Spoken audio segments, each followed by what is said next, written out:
ನಮಸ್ಕಾರ ಸ್ನೇಹಿತರೆ. ಗೃಹಲಕ್ಷ್ಮಿ ಯೋಜನೆಯ 22 ಹಾಗೂ 23ನೇ ಕಂತಿನ ಹಣ ರಿಲೀಸ್ ಆಗ್ತಾ ಇತ್ತು. ಇದರಲ್ಲಿ ಮೊದಲನೆಯದಾಗಿ 22ನೇ ಕಂತಿನ ಹಣದ 2,500 ಕೋಟಿ ಆಲ್ರೆಡಿ ಗ್ರಾಮ ಪಂಚಾಯಿತಿಗಳಿಗೆ ದುಡ್ಡು ಹೋಗಿ ಬರ್ತಾ ಇದೆ. ಸೊ ಈಗಾಗಲೇ ಟ್ರಯಲ್ ಕೂಡ ಮಾಡ್ತಾ ಇದ್ದಾರೆ. ಯಾವುದೇ ತಾಂತ್ರಿಕ ದೋಷಗಳು ಇಲ್ಲವಂತೆ. ಇನ್ನು ಕೂಡ ಟ್ರಯಲ್ ಮಾಡ್ತಾರೆ. ಸೊ ಇನ್ನು ಮೊದಲನೆಯದಾಗಿ ನಿಮ್ಮ ಖಾತೆಗಳಿಗೆ 12 ಜಿಲ್ಲೆಗಳಿಗೆ ಈ ದುಡ್ಡು ಬರತ್ತಂತೆ. ಅಂದ್ರೆ ಮೊದಲು 22ನೇ ಕಂತಿನ ಹಣ ಮಾತ್ರ ಬರುವಂತದ್ದು. ನಿಮಗೆ 2 ಕಂತುಗಳನ್ನ ಒಟ್ಟಾರೆ ರಿಲೀಸ್ ಮಾಡೋ ಹಾಗಿಲ್ಲ. ಒಂದು ಕಂತಿನ ಹಣ ಮೊದಲು ಕ್ಲಿಯರ್ ಮಾಡ್ತಾರೆ, ತದನಂತರ ಇನ್ನೊಂದು ಕಂತಿನ ಹಣವನ್ನ ರಿಲೀಸ್ ಮಾಡಿ ಕೊಡ್ತೇವೆ ಅಂತ ಸ್ಪಷ್ಟನೆಯನ್ನ ಇಲ್ಲಿ ಸರ್ಕಾರ ಕೊಡ್ತಾ ಇದೆ. ಹಾಗಾದ್ರೆ 2,000 ದುಡ್ಡಾದ್ರೂ ಈಗ ಸದ್ಯಕ್ಕೆ ರಿಲೀಸ್ ಆಗ್ತಾ ಇರುವಂತದ್ದು.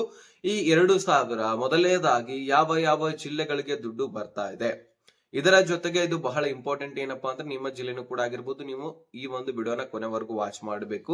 ಸೊ ಜೊತೆಗೆ ಮತ್ತೆ ಇಲ್ಲಿ 2 ಲಕ್ಷ ಮಹಿಳೆಯರನ್ನ ಈ ಗೃಹಲಕ್ಷ್ಮಿ ಯೋಜನೆಯಿಂದ ಹೊರಗಿಡಲಾಗಿದೆ. ಸುಮಾರು 1,24 ಲಕ್ಷ ಮಹಿಳೆಯರಿದ್ರಿ. ಅದರಲ್ಲಿ 1,22 ಲಕ್ಷ ಮಹಿಳೆಯರು ಮಾತ್ರ ಬಾಕಿ ಉಳಿದಿದ್ರಿ. ಅದರಲ್ಲಿ 2 ಲಕ್ಷಕ್ಕಿಂತ ಹೆಚ್ಚಿನ ಮಹಿಳೆಯರನ್ನ ಗೃಹಲಕ್ಷ್ಮಿ ಯೋಜನೆಯಿಂದ ತೆಗೆದಿದ್ದಾರೆ. ನೀವು ಎಲಿಜಿಬಲ್ ಇದ್ದೀರಿ, ಆದ್ರೂ ಸಹಿತ ತೆಗೆದಿದ್ದಾರೆ. ಎಲಿಜಿಬಲ್ ಇದ್ರೂ ಕಾರಣಗಳೇನು ಅಂದ್ರೆ, ಈಗ ಎಲಿಜಿಬಲ್ ಇರದಂತವರನ್ನ ತೆಗೆದುಹಾಕೋದು ಬೇರೆ, ಅದಕ್ಕೆ ಕಾರಣಗಳು ಸಾಕಷ್ಟು ಇರ್ತವೆ. ಆದ್ರೆ ಎಲಿಜಿಬಲ್ ಇದ್ರೂ, ಅರ್ಹತೆ ಹೊಂದಿದ್ರೂ ಆದ್ರೂ ಸಹಿತ ಗೃಹಲಕ್ಷ್ಮಿ ಯೋಜನೆಯ ದುಡ್ಡು ಜಮಾ ಆಗುವುದಿಲ್ಲ ಅಂದ್ರೆ ಅದಕ್ಕೆ ಸಾಕಷ್ಟು ಕಾರಣಗಳಿದಾವೆ. ಅದೆಲ್ಲವೂ ಕೂಡ ನಾನು ನಿಮ್ಮ ಮುಂದೆ ಇಡುವಂತಹ ಪ್ರಯತ್ನ ಮಾಡ್ತೀನಿ. ಸೊ ಬಹಳ ಇಂಪಾರ್ಟೆಂಟ್ ಮಾಹಿತಿ. ಮುಂದಿನ ದಿನಗಳಲ್ಲಿ ನಿಮಗೂ ಕೂಡ ಗೃಹಲಕ್ಷ್ಮಿ ಹಣ ಜಮಾ ಆಗದೇ ಇರಬಹುದು.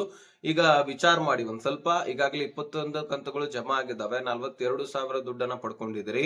ಈ ರೀತಿ ಇನ್ನೂ ಕೂಡ ರಿಲೀಸ್ ಆಗತ್ತೆ. 20 ಕಂತುಗಳಾದ್ರೂ ಇನ್ನೂ ರಿಲೀಸ್ ಆಗತ್ತೆ. ಇನ್ನು 40,000 ರಿಂದ 50,000 ದುಡ್ಡನ್ನ ನೀವು ಪಡ್ಕೊಳ್ಬಹುದು. ಅದಕ್ಕೆ ತಪ್ಪದೆ ಗೃಹಲಕ್ಷ್ಮಿಯನ್ನ ಮಿಸ್ ಮಾಡ್ಕೊಳ್ಬೇಡಿ.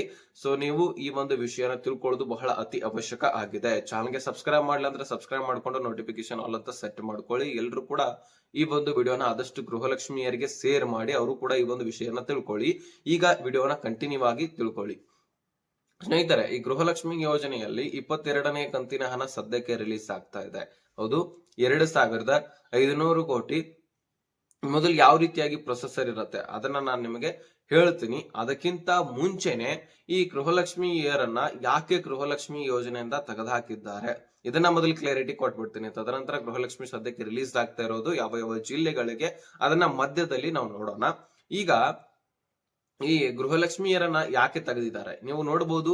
ಪ್ರತಿಯೊಂದು ಕಂತಿನಲ್ಲಿ ಯಾವ ಕಂತನ ಜಮಾ ಮಾಡ್ತಾರೆ ಅದನ್ನ ಹಾಕಿದ ತಕ್ಷಣ ನಡು ಯಾವ್ದಾದ್ರು ಗ್ಯಾಪ್ ಉಳಿತಪ್ಪ ಅಂದ್ರೆ ಸುಮಾರು 10 ದಿನನೋ 15 ದಿನನೋ ಈ ರೀತಿ ಮೊದಲು ಉಳಿತಾ ಇತ್ತು. ಆದ್ರೆ ಈಗಂತೂ ಹೇಳ್ಬೇಡಿ, ತಿಂಗಳನ್ಗಟ್ಲೆ ಗ್ಯಾಪ್ ಉಳಿಸಿ ತದನಂತರ ಹಣವನ್ನ ರಿಲೀಸ್ ಮಾಡತಕ್ಕಂತಹ ಪ್ರೊಸೆಸರ್ ನಡೀತಾ ಇದೆ. ಯಾಕಂದ್ರೆ ಸರ್ಕಾರ ಹಣವನ್ನ ಹೊಂದಾಣಿಕೆ ಮಾಡಬೇಕು, ಆರ್ಥಿಕ ಹೊರೆ ಕೂಡ ಬಿದ್ದಿರ್ತಕ್ಕಂಥದ್ದು ಇದೆಲ್ಲವೂ ಕೂಡ ನಿಮ್ಗೆ ಗೊತ್ತಿದೆ, ಹೇಳ್ಬೇಕಾಗಿರ್ತಕ್ಕಂತಹ ಅವಶ್ಯಕತೆ ಇಲ್ಲ. ಹೋಗ್ಲಿ, ಹೊಂದಾಣಿಕೆ ಮಾಡಿ ರಿಲೀಸ್ ಮಾಡ್ತೀವಿ ಅಂದ್ರೂ ಕೂಡ ಇಲ್ಲಿ ಸಾಕಷ್ಟು ಮಹಿಳೆಯರಿಗೆ ದುಡ್ಡು ಜಮಾ ಆಗೋದಿಲ್ಲ. ಅದು ಎಲಿಜಿಬಲ್ ಇದ್ರೂ ಸಹಿತ ಜಮಾ ಆಗೋದಿಲ್ಲ. ಯಾಕೆ ಅಂತ ನೋಡೋದಾದ್ರೆ ಬಹಳಷ್ಟು ಮಹಿಳೆಯರನ್ನ ಈಗ ರೇಷನ್ ಕಾರ್ಡ್ ಗಳನ್ನ ರದ್ದು ಮಾಡ್ತಾ ಇದೆ ಮತ್ತೆ ಆಹಾರ ಇಲಾಖೆ. ಎಂತವರದ್ದು ರದ್ದು ಮಾಡ್ತಾ ಇದೆ, ಎಲಿಜಿಬಲ್ ಇಲ್ಲ ಅಂತ ಹೇಳ್ಬಿಟ್ಟು ರದ್ದು ಮಾಡ್ತಾ ಇದೆ. ಆದ್ರೆ ಈಗ ಎಲಿಜಿಬಲ್ ಇದುವರೆಗೂ ಕೂಡ ಇದ್ರಿ, ಇನ್ಮೇಲೆ ನೀವು ಎಲಿಜಿಬಿಲಿಟಿಯನ್ನ ಹೊಂದಿಲ್ಲ ಅಂತ ರದ್ದು ಮಾಡ್ತಾ ಇದೆ. ಯಾಕಂದ್ರೆ ಬಹಳಷ್ಟು ಮಹಿಳೆಯರ ಕುಟುಂಬದವರು ಗೃಹಲಕ್ಷ್ಮಿಯರು ಈ ವ್ಯಾಪಾರಗಳನ್ನ ವಹಿವಾಟುಗಳನ್ನ ಪ್ರಾರಂಭಿಸಿರ್ತಾರೆ. ಅದರಲ್ಲಿ ಬೆಳವಣಿಗೆ ಕೂಡ ಹೊಂದಿರ್ತಾರೆ. GST ಪೇಯರ್ ಅಂತ ಬಿದ್ದು ಬಿಡುತ್ತೆ. ಹೌದು, ಹೊಸ ವ್ಯಾಪಾರಗಳನ್ನ ಪ್ರಾರಂಭ ಮಾಡಿದವರು ಕೂಡ ಬಹಳಷ್ಟು ಜನ ಇದ್ದಾರೆ. ಮತ್ತು BPL ರೇಷನ್ ಕಾರ್ಡ್ ಇದ್ದವರ ಮನೆಯಲ್ಲಿ ಆ ಕುಟುಂಬದಲ್ಲಿ ಅವರ ಮಕ್ಕಳದಾಗಿರ್ಲಿ ಅಥವಾ ಅವರ ಗಂಡಂದಿರದಾಗಿರ್ಲಿ ಅಥವಾ ಅವರ ಕುಟುಂಬದಲ್ಲಿ ಯಾರೋ ಒಬ್ರು ರೇಷನ್ ಕಾರ್ಡ್ ಹೆಸರಿರ್ತಕ್ಕಂತಹ ವ್ಯಕ್ತಿ ಇದು ಗೌರ್ಮೆಂಟ್ ಒಂದು ಸರ್ಕಾರಿ ನೌಕರಿ ಆದ ತಕ್ಷಣ ಆ ಒಂದು BPL ರೇಷನ್ ಕಾರ್ಡು APL ಗೆ ಕನ್ವರ್ಟ್ ಆಗತ್ತೆ ಅಥವಾ ರೇಷನ್ ಕಾರ್ಡೇ ರದ್ದಾಗತ್ತೆ. ಈ ರೀತಿ ಇರತ್ತೆ. ಹಾಗಾಗಿ ನಿಮಗೆ ಎಲಿಜಿಬಲ್ ಇದ್ರೂ ಸಹಿತ ದಿಢೀರನೆ ನಿಮ್ಮನ್ನ ರದ್ದು ಮಾಡಲಾಗ್ತದೆ. ಇನ್ನೊಂದು ಬಹಳ ಮುಖ್ಯವಾದ ವಿಷಯ ಏನಪ್ಪಾ ಅಂದ್ರೆ, APL ಗೂ ಕೂಡ ಕನ್ವರ್ಟ್ ಮಾಡಲಾಗ್ತದಲ್ವಾ. ಅಂದ್ರೆ BPL ದಿಂದ APL ಗೆ ಕನ್ವರ್ಟ್ ಆಗ್ತಕ್ಕಂತಹ ಸಂದರ್ಭದಲ್ಲಿ ಅದು ದಿಢೀರನೆ ಕನ್ವರ್ಟ್ ಆಗೋದಿಲ್ಲ. ಅದಕ್ಕೋಸ್ಕರ ಟೈಮ್ ತಗೊಳುತ್ತೆ. ಎಲ್ಲ ಸರ್ಕಾರಿ ವೆಬ್ಸೈಟ್ ಗಳಲ್ಲಿ ಫೆಚ್ ಆಗ್ಲಿಕ್ಕೆ, ನಿಮ್ಮ ಕೈಗೆ ಈ ಒಂದು APL ಕಾರ್ಡ್ ಸಿಗ್ಲಿಕ್ಕೆ ಸಾಕಷ್ಟು ಟೈಮ್ ತಗೊಳುತ್ತೆ. ಹಾಗಾಗಿ ಆ ಒಂದು ಎಲ್ಲ ವೆಬ್ಸೈಟ್ ಗಳಲ್ಲಿ ಆ ಒಂದು ಡೀಟೇಲ್ಸ್ ಫೆಚ್ ಆಗ್ಲಿಕ್ಕೆ ಟೈಮ್ ತಗೊಳ್ತದಲ್ಲ, ಆ ಟೈಮ್ ತಗೊಳ್ಳುವಂತಹ ಸಂದರ್ಭದಲ್ಲಿ ದುಡ್ಡು ಏನಾದ್ರು ರಿಲೀಸ್ ಆಗಿದ್ರೆ, ಅಂದ್ರೆ ಈಗ 22ನೇ ಕಂತಿನ ರಿಲೀಸ್ ಆಗ್ತಾ ಇದೆ ಅಲ್ವಾ, ಈ ಸಂದರ್ಭದಲ್ಲಿ APL ಗೆ ನಿಮ್ಮ ರೇಷನ್ ಕಾರ್ಡ್ ಕನ್ವರ್ಟ್ ಆಗ್ತಾ ಇದೆ ಅನ್ಕೊಳ್ಳಿ. ಈಗ ರಿಲೀಸ್ ಮಾಡಿದ ತಕ್ಷಣ ನಿಮ್ಮ ಖಾತೆಗಳಿಗೆ ದುಡ್ಡು ಜಮಾ ಆಗೋದಿಲ್ಲ. ಯಾಕಂದ್ರೆ ನಿಮ್ಮ ಒಂದು ರೇಷನ್ ಕಾರ್ಡ್ BPL ಇದೆಯಾ ಅಥವಾ APL ಇದೆಯಾ ಗೊತ್ತಾಗೋದಿಲ್ಲ ಸರ್ಕಾರಕ್ಕೆ, ಅದು ಕನ್ಫರ್ಮ್ ಆಗಿರೋದಿಲ್ಲ. ಹಾಗಾಗಿ ನಿಮ್ಮ ಖಾತೆಗಳಿಗೆ ದಿಢೀರನೆ ದುಡ್ಡು ಬರೋದಿಲ್ಲ. ಒಂದ್ ಸ್ವಲ್ಪ ಲೇಟ್ ಆದ್ರೂ ಬರುತ್ತೆ, ಆದ್ರೆ ಈ ಕಂತು ಬರದೇ ಇದ್ರು ಮುಂದಿನ ಕಂತಾದ್ರೂ ಬರುತ್ತೆ. ಯಾಕಂದ್ರೆ BPL ದವ್ರಿಗೂ APL ದವ್ರಿಗೂ ಎರಡು ರೇಷನ್ ಕಾರ್ಡ್ ದವ್ರಿಗೂ ಈ ಗೃಹಲಕ್ಷ್ಮಿ ಯೋಜನೆ ಸಿಗತ್ತೆ. ಹಾಗಾಗಿ ಯಾರು ಈ ಎರಡು ಅಂದ್ರೆ ಈಗ BPL ದಿಂದ APL ಗೆ ಕನ್ವರ್ಟ್ ಆದ ತಕ್ಷಣ, ಅಂದ್ರೆ ಕನ್ವರ್ಟ್ ಆಗುವ ಸಂದರ್ಭದಲ್ಲಿ ರಿಲೀಸ್ ಆಗಿದ್ರೆ ಅಂತವರಿಗೆ ಈ ದುಡ್ಡು ಹೋಗೋದಿಲ್ಲ. ತದನಂತರ ಮುಂದಿನ ಕಂತು ಹಿಡ್ಕೊಂಡು ಅಂದ್ರೆ APL ಗೆ ಪೂರ್ತಿಯಾಗಿ ಕನ್ವರ್ಟ್ ಆಗತ್ತಲ್ವಾ, ತದನಂತರ ನಿಮಗೆ ದುಡ್ಡು ಬರುವಂತದ್ದು. ಇದು ಕ್ಲಾರಿಟಿ ಇರಲಿ ನಿಮಗೆ. ಅದೇ ರೀತಿಯಾಗಿ ಸಾಕಷ್ಟು ಮಹಿಳೆಯರು ಎಲಿಜಿಬಲ್ ಇದ್ದಾರೆ, ನೀವು ಅಕ್ಕಿ ಕೂಡ ಸಿಗ್ತಾ ಇದೆ, ಆದ್ರೆ ನಿಮ್ಮನ್ನ ಗೃಹಲಕ್ಷ್ಮಿ ಯೋಜನೆಯಿಂದ ತೆಗೆದಾಕಿಲ್ಲನೂ ಕೂಡ, ಆದ್ರೆ ನಿಮಗೆ ದುಡ್ಡೇ ಬರ್ತಾ ಇಲ್ಲ. ಈ ರೀತಿನೂ ಕೂಡ ಆಗಿದೆ ಬಹಳಷ್ಟು ಜನರಿಗೆ ಸಮಸ್ಯೆ. ಯಾಕಂದ್ರೆ ನಿಮ್ಮ ಬ್ಯಾಂಕ್ ಅಕೌಂಟ್ಗಳು ಚಾಲ್ತಿಯಲ್ಲಿ ಇರೋದಿಲ್ಲ. ಇದು ಒಂದು ಕೂಡ ಮುಖ್ಯವಾದ ಕಾರಣ ಆಗಿರುತ್ತೆ. ಹೌದು, ಇದನ್ನ ನಾನು ಬಹಳ ಸಾರಿ ಹೇಳಿದೀನಿ. ಹೌದು, ಬಹಳಷ್ಟು ಮಹಿಳೆಯರದು ಈ ರೀತಿ ಆಗ್ತಾ ಇದೆ. ಇದು ನಾನು ಅಷ್ಟೇ ಅಲ್ಲ, ಸ್ವತಃ ಲಕ್ಷ್ಮಿ ಹೆಬ್ಬಾಳ್ಕರ್ ಮೇಡಮ್ ಅವರು ಪ್ರೆಸ್ ಮೀಟ್ ನಲ್ಲಿ ಕೂಡ ಇದ್ರ ಬಗ್ಗೆ ಚರ್ಚೆ ಮಾಡಿದ್ದಾರೆ. ಯಾಕಂದ್ರೆ ಹಳ್ಳಿಯಲ್ಲಿರ್ತಕ್ಕಂತಹ ಮಹಿಳೆಯರು ಏನ್ ಮಾಡ್ತಾರೆ, ಬ್ಯಾಂಕ್ ಗಳಿಗೇನೆ ಹೋಗೋದಿಲ್ಲ. ಸಿಟಿಯಲ್ಲಿ ಇರ್ತಕ್ಕಂಥವ್ರು ಹೋಗಿ ಬಂದು ಮಾಡಬಹುದು, ಅಥವಾ ಫೋನ್ ಪೇ ಕಡೆ ಅಥವಾ ಆಂಡ್ರಾಯ್ಡ್ ಮೊಬೈಲ್ ಇರುತ್ತೆ, ಅಂತಹ ಮೊಬೈಲ್ ಗಳಿಂದ ಫೋನ್ ಪೇ ಯೂಸ್ ಮಾಡ್ಕೊಂಡು ಟ್ರಾನ್ಸಾಕ್ಷನ್ ಮಾಡಬಹುದು. ಆದ್ರೆ ಹಳ್ಳಿಯಲ್ಲಿರ್ತಕ್ಕಂತಹ ಮಹಿಳೆಯರು ಏನ್ ಮಾಡ್ತಾರೆ, ಟ್ರಾನ್ಸಾಕ್ಷನ್ ಮಾಡೋದಿಲ್ಲ, ಫೋನ್ ಪೇ ಕೂಡ ಯೂಸ್ ಮಾಡ್ಕೊಳ್ಳೋದಿಲ್ಲ, ಬ್ಯಾಂಕ್ ಗೆ ಹೋಗಿ ಅಕೌಂಟ್ ಹಾಕೋದು, ಅಮೌಂಟ್ ಹಾಕೋದು ತೆಗೆದು ಕೂಡ ಮಾಡಿರೋದಿಲ್ಲ. ಹೀಗಾಗಿ ಆ ಅಕೌಂಟ್ ಅನ್ನ ಯಾರು ಯೂಸ್ ಮಾಡ್ಕೊಳ್ತಾ ಇಲ್ಲ ಅಂತ ಹೇಳ್ಬಿಟ್ಟು ಏನ್ ಮಾಡ್ತಾರೆ, ಬ್ಯಾಂಕ್ ನವರು ಡೆಡ್ ಅಕೌಂಟ್ ಅಂತ ಮಾಡಿ ತೆಗೆದು ಬಿಡ್ತಾರೆ. ಸೊ ತದನಂತರ ನಿಮಗೆ ಏನಾಗುತ್ತೆ, ದುಡ್ಡೇ ಬರ್ತಾ ಇಲ್ಲ ಅಂತ ನೀವು ಕಾಯ್ತಾ ಕುಂಡಿರ್ತೀರಿ. ತದನಂತರ ನಿಮಗೆ ದುಡ್ಡೇ ಬರ್ಲಿಲ್ಲ ಅಂದ್ರೆ ಅವಾಗ ಸರ್ಕಾರದ ಮೇಲೆ ಹಾಕ್ಬಿಡೋದು. ಅವಾಗ ಏನ್ ಮಾಡ್ಲಿಕ್ಕೆ ಬರೋದಿಲ್ಲ ಸರ್ಕಾರ, ನಿಮ್ಗೆ ದುಡ್ಡು ಬರದೇ ಇರೋಕೆ ನೀವೇ ಖುದ್ದಾಗಿ ಕಾರಣ ಆಗಿರ್ತೀರಿ. ಹಾಗಾಗಿ ಪ್ರತಿಯೊಬ್ರು ಕೂಡ ಬ್ಯಾಂಕ್ ಅಕೌಂಟ್ ನಲ್ಲಿ ಟ್ರಾನ್ಸಾಕ್ಷನ್ ಹೊಂದಿರಬೇಕು. ಅಮೌಂಟ್ ಹಾಕೋದು ತೆಗೆದು ಇದು ಪ್ರತಿನಿತ್ಯ ಇರಬೇಕು. ಆದ್ರೆ ಮಾತ್ರ ನಿಮ್ಮ ಖಾತೆಗಳಿಗೆ ದುಡ್ಡು ಬರಲಿಕ್ಕೆ ಸಾಧ್ಯ. ಇನ್ನು EMI ಮುಖಾಂತರ ಸಾಕಷ್ಟು ಸಾಲ ಸೂಲಗಳನ್ನ ಮಾಡಿರ್ತೀರಿ. ಇದ್ರ ಬಗ್ಗೆ ನಿಮಗೆ ಗೊತ್ತಿದೆ. EMI ಅಂದ್ರೆ ಗೊತ್ತಿದೆ ಅಲ್ವಾ, ಯಾವ್ದಾದ್ರು ಒಂದು ವಸ್ತುಗಳನ್ನ ಖರೀದಿ ಮಾಡಿರ್ತೀರಿ, ಅದನ್ನ ಪೂರ್ತಿಯಾಗಿ ದುಡ್ಡು ಕಟ್ಟಿರೋದಿಲ್ಲ, ಬ್ಯಾಂಕ್ ನಲ್ಲಿ ಲೋನ್ ಆಗಿರುತ್ತೆ, ಅಲ್ಲಿ ಪ್ರತಿ ತಿಂಗಳು ಇಂತಿಷ್ಟು ಅಂತ ತುಂಬಬೇಕಾಗಿರುತ್ತೆ. ದಿಢೀರ್ನೆ ನಿಮ್ಮ ಅಕೌಂಟ್ಗೆ ಗೃಹಲಕ್ಷ್ಮಿ ಬಂದ ತಕ್ಷಣ ಅಲ್ಲಿ ಕಟ್ ಮಾಡ್ಕೊಂಡ್ ಬಿಟ್ಟಿರ್ತಾರೆ, ನಿಮ್ಗೆ ಗೊತ್ತಾಗೋದಿಲ್ಲ. ಸೊ ಇಂತಹದ್ದೆಲ್ಲ ಇರ್ತಾವೆ, ಅದೆಲ್ಲ ಟ್ರಾನ್ಸಾಕ್ಷನ್ ಚೆಕ್ ಮಾಡಿದ್ರೆ ಗೊತ್ತಾಗುತ್ತೆ. ಓಕೆನಾ.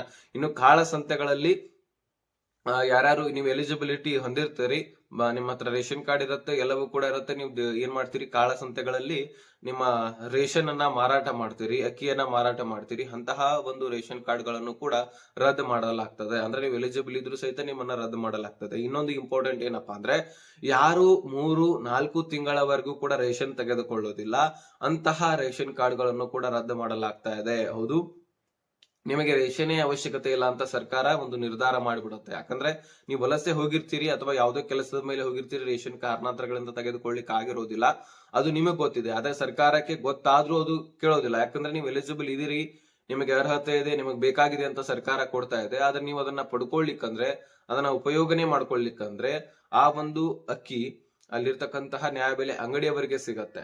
ಹಾಗಾಗಿ ನೀವು ಅಂದ್ರೆ ನಿಮ್ಗೆ ಅರ್ಹತೆನೇ ಇಲ್ಲ, ನಿಮಗ್ ಬೇಡವೇ ಬೇಡ ಅಂತ ಹೇಳ್ಬಿಟ್ಟು ಸರ್ಕಾರ ಏನ್ ಮಾಡುತ್ತೆ, ನಿಮ್ಮ ರೇಷನ್ ಕಾರ್ಡ್ಗಳು ಕೂಡ ರದ್ದು ಮಾಡಿಬಿಡುತ್ತೆ.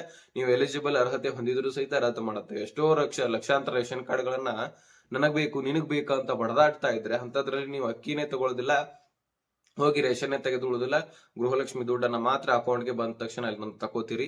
ಸೊ ಇಂತಹ ಒಂದು ಫಲಾನುಭವಿಗಳಿಗೂ ಕೂಡ ರೇಷನ್ ಕಾರ್ಡ್ ರದ್ದಾಗ್ತಾ ಇದೆ. ಇನ್ನು ಎಲಿಜಿಬಲ್ ಹೊಂದಿದ್ರು ಸಹಿತ ನಿಮ್ಮ ಮನೆಯಲ್ಲಿ 2-3 ರೇಷನ್ ಕಾರ್ಡ್ ಗಳನ್ನ ಹೊಂದಿದ್ದೆ ಆದ್ರೆ ನಿಮ್ಮ ರೇಷನ್ ಕಾರ್ಡ್ ಕೂಡ ರದ್ದಾಗತ್ತೆ, ಕಡ್ಡಾಯವಾಗಿ ರದ್ದಾಗತ್ತೆ. ಒಂದೇ ರೇಷನ್ ಕಾರ್ಡ್ ಇರಬೇಕು, ಅದರಲ್ಲಿ ಎಲ್ಲರ ಹೆಸರು ಸೇರ್ಪಡೆ ಇರಬೇಕು, ಆಗ ಮಾತ್ರ ನಿಮ್ಮ ರೇಷನ್ ಕಾರ್ಡ್ ಉಳಿಯುತ್ತೆ.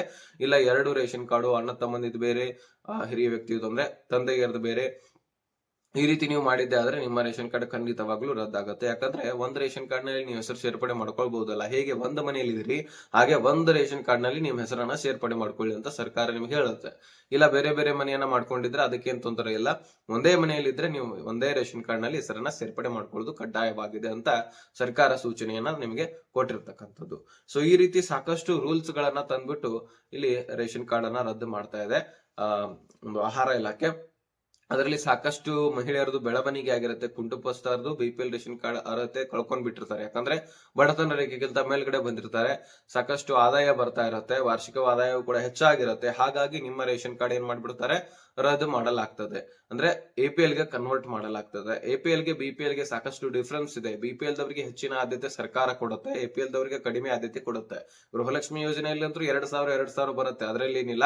ಮುಂದಿನ ದಿನಗಳಲ್ಲಿ APL ದವರಿಗೆ ನಾವು ಕೊಡೋದಿಲ್ಲ, BPL ದವರಿಗೆ ಮಾತ್ರ ಕೊಡ್ತೀವಿ ಅಂದ್ರೂ ತಪ್ಪಾಗ್ಲಿಕ್ಕಿಲ್ಲ. ಯಾಕಂದ್ರೆ BPL ದವರು ಬಹಳ ಬಡತನದಿಂದ ಬಂದಿರ್ತಾರೆ. ಸೊ ಹಾಗಾಗಿ ಬಡತನ ನಿರ್ಮೂಲನೆ ಆಗ್ಬೇಕಂದ್ರೆ BPL ದವರಿಗೆ ಹೆಚ್ಚಾಗಿ ಕೊಡ್ಬೇಕಾಗತ್ತೆ. ಸೊ ಇದು ನಾ ಅಷ್ಟೇ ಅಲ್ಲ, ಸರ್ಕಾರವೇ ಹೇಳ್ತಾ ಇದೆ. ಈ ರೀತಿ ನಿಮಗೆ ಕೊಡ್ತೇವಂತ ಇನ್ನೂ ಹೇಳಿಲ್ಲ, ಆದ್ರೆ ಮುಂದಿನ ದಿನಗಳಲ್ಲಿ ಆ ರೀತಿ ಆದ್ರೂ ಆಗ್ಬಹುದು. ಯಾಕಂದ್ರೆ ಆರ್ಥಿಕ ಹೊರೆ ಹೆಚ್ಚಾದ್ರೆ ಮಾತ್ರ.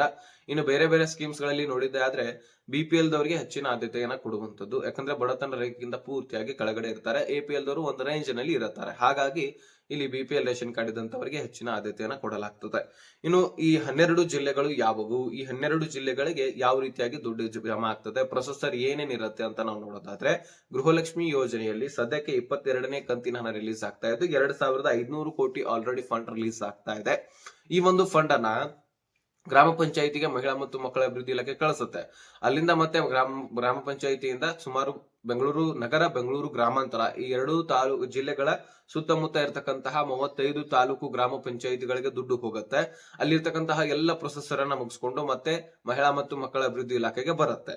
ಅಲ್ಲಿ ಬಂದ ತಕ್ಷಣ ಅಲ್ಲಿರ್ತಕ್ಕಂತಹ ಪ್ರೊಸೆಸರ್ ಮುಗಿಸ್ಕೊಂಡು DBT ಟ್ರೆಸರಿ ಖುಷಿಯಾಗಿ ಅಲ್ಲಿಂದ ಬ್ಯಾಂಕ್ಗಳು ಅಪ್ಡೇಟ್ ಮಾಡಿಕೊಂಡು ಟ್ರಯಲ್ ಮಾಡಲಾಗ್ತದೆ. ಟ್ರಯಲ್ ಮಾಡಿದ ತಕ್ಷಣ ಯಾವುದೇ ರೀತಿ ತಾಂತ್ರಿಕ ದೋಷ ಕಂಡು ಬರಲಿಲ್ಲ ಅಂದ್ರೆ ನಿಮ್ಮ ಖಾತೆಗಳಿಗೆ ಮತ್ತೆ ಸ್ಪೀಡ್ ಆಗಿ ಜಮಾ ಮಾಡ್ತಾರೆ. ಒಂದು ವೇಳೆ ತಾಂತ್ರಿಕ ದೋಷ ಕಂಡು ಬಂದ್ರೆ ಅದನ್ನ ಸರಿಪಡಿಸ್ಲಿಕ್ಕೂ ಕೂಡ ಈ ಗವರ್ನರ್ಸ್ ಅವರು ಇರ್ತಾರೆ. ಆದ್ರೆ ಸರಿಪಡಿಸಲಿಕ್ಕೆ ಅದನ್ನ ಟೈಮ್ ತಗೊಳ್ತದೆ, 10 ರಿಂದ 15 ದಿನ ಮತ್ತೆ ಲೇಟ್ ಆಗತ್ತೆ. ಹಾಗಾಗಿ ಸ್ಲೋ ಆಗಿನೇ ಜಮಾ ಮಾಡ್ಲಿ, ಆದ್ರೆ ಕಂಟಿನ್ಯೂ ಆಗಿ ಒಂದಾದ್ಮೇಲೆ ಒಂದು ಕಂತುಗಳನ್ನ ರಿಲೀಸ್ ಮಾಡಿ ಕ್ಲಿಯರ್ ಮಾಡಬೇಕು ಅಂತ ಸರ್ಕಾರದ ಬಳಿ ನಮ್ಮ ಮನವಿ ಕೂಡ ಇರುತ್ತೆ.